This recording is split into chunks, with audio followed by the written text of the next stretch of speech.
నిజామాబాద్ జిల్లా మోస్రా మండల కేంద్రంలో పహల్గాం మృతులకు నివాళులు అర్పించారు. బీజేపీ నాయకులు ఎన్ఆర్ఐ కోనేరు శశాంక్ మృతుల చిత్రపటాలకు నివాళులు అర్పించారు. సందర్భంగా కోనేరు శశాంక్ మాట్లాడుతూ పహల్గాం దాడిని ఖండిస్తున్నామని, దాడితో హిందువుల మనస్థైర్యం దెబ్బతిందన్నారు. ఘటనకు పాల్పడిన ద్రోహులను విడిచిపెట్టే ప్రసక్తే లేదన్నారు. పాకిస్తాన్పై ప్రతీకారం తీర్చుకుంటామని, పాకిస్తానీయులు దేశం వదిలి వెళ్లిపోవాలన్నారు. ప్రధాని మోదీ ఏం చేయనున్నారో అని ప్రపంచం ఉత్కంఠంగా ఎదురుచూస్తుందన్నారు.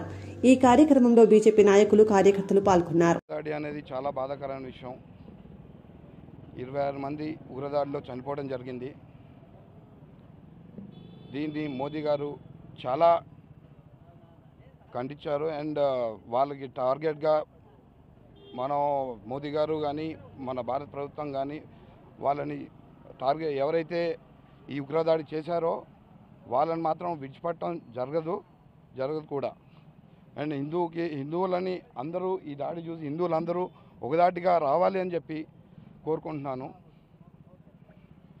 అండ్ ఇక్కడున్న పాకిస్తానీ వాళ్ళు ఎవరైతే ఉన్నారో వాళ్ళందరినీ వెనక్కి పంపించడం జరిగింది.